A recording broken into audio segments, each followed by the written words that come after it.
What's the meaning of Buick?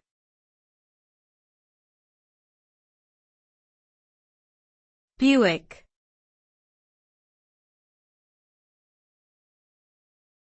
Buick.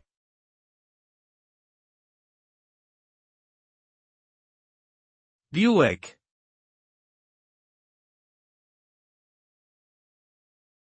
Buick.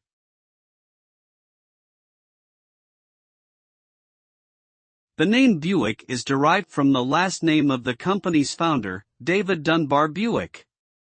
Originally founded in 1899, Buick quickly established itself as a manufacturer of luxury automobiles, known for their high quality and innovative engineering.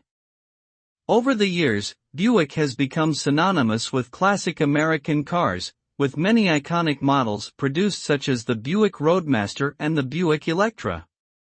Today, Buick is still producing high-end automobiles, with a focus on design and technology to meet the needs of modern drivers.